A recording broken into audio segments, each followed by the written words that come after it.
The architecture drawings unveiled to the public last summer are coming to life on King College Road as construction crews continue to make significant progress on Bristol, Tennessee's new fire station adjacent to Holston View Elementary. Project is currently on schedule to be finished by the end of August, the middle of September, and we do remain on budget at approximately $4 million at this time. As you can see by the activities that are ongoing, we do have the metal framework going up at this time, along with the concrete and brick masonry, and along with that, finishing out a lot of the internal portions of the work, including thermal and moisture barrier protections. We have had the advantage of good weather, and we've been able to use that to stay on schedule, and at the same time we've been able to complete most of the site work necessary for the job.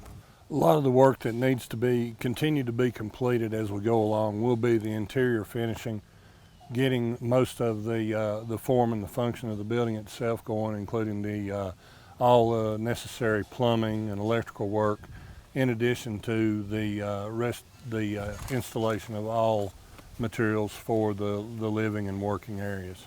The new structure will replace Station 2, located at 1109 King College Road near the King University campus.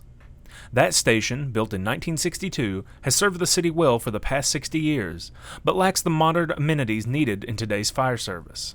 Some of the features that we have in this building that we don't have in the current Fire Station 2 that we'll be relocating to here is this building does have drive-through apparatus bays, which is much safer, much easier to access entry when you come back, and as well as departure.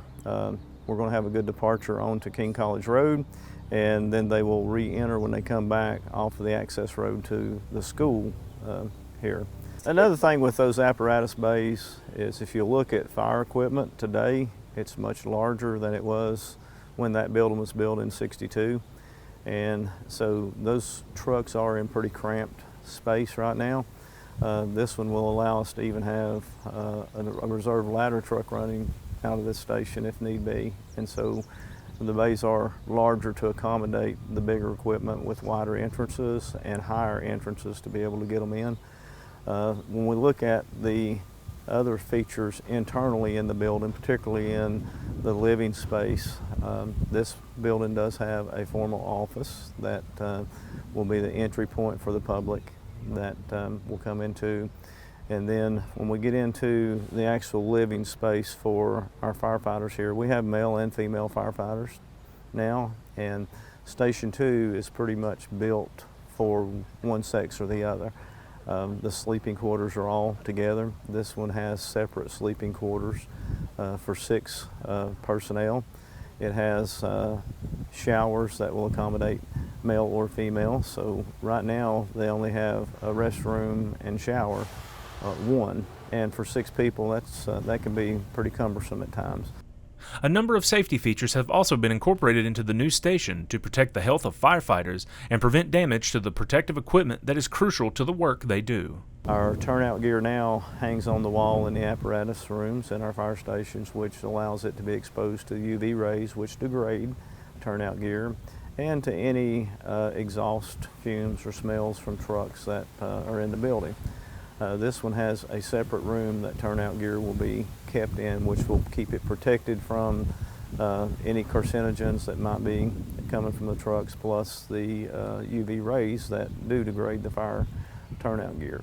We will have a facility in it to decon our gear when we come back and to do the proper decon of turnout gear after it's been in a structure fire and is contaminated, and a proper drying facility for that. This particular station does have an exercise room in it. Obviously, physical fitness is a very important trait for a firefighter, and so we will have the capability for them to be able to exercise with the proper equipment here in this station to stay physically fit, to be able to respond to the needs of the public. Perhaps the greatest advantage of the new station, however, is the more centrally located site that will improve response time to those on the east end of Bristol. With moving this station from its current location to this one, it provides a better response to the area that it covers. if you'll look at where it's at now and go out off of King College out towards the state line and back down toward Paperville and stuff, they are the primary response for that area. And it's quite a distance from where they're at. This station is more centrally located in the district that they will serve, which will help response times going forward. In Bristol, the fire department provides more than just firefighting. We do serve as the primary care provider for EMS, including EMS transport within the city of Bristol. We also provide hazardous materials. We provide technical rescue aspects of emergency response as well from the fire station. So when you think of a fire station, you got to think of more now than just pulling up and pulling off a hose and squirting water, because there's a lot more that's involved now, and a lot more of it is technical and highly specialized. And so we have highly specialized people in the department that do these functions. Contractors and city staff will continue to work closely together in the coming months to keep the project moving forward, ensuring the building will proudly serve the Bristol, Tennessee Fire Department and the entire community for the next 50 years. We have been very fortunate here at the city to have engaged in a traditional design, bid, and build process. We had the benefit of using an architect, Renaissance Group, from near Memphis, Tennessee, actually were selected and completed the work for the design of the facility. They are using local geotechnical contractors, including Geo Services here locally from Kingsport, to work with our contractor, who's also located locally from Kingsport, Goins Rash Cane. For the project management of the job, the Renaissance Group is completing most technical and administrative functions. However, here at the city, we have overseen that management, consisting of the monthly progress meetings and a monitoring of the budget and payment to the contractor.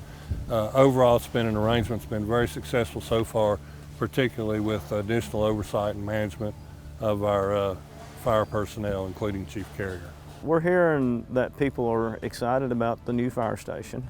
You know, a lot of the people that were on the far edges of the response area are excited that now there's going to be one closer, and the children here at Holston View Elementary School, those that we have heard comments back from and have talked to, they're really excited about having a fire station in the front yard of the school.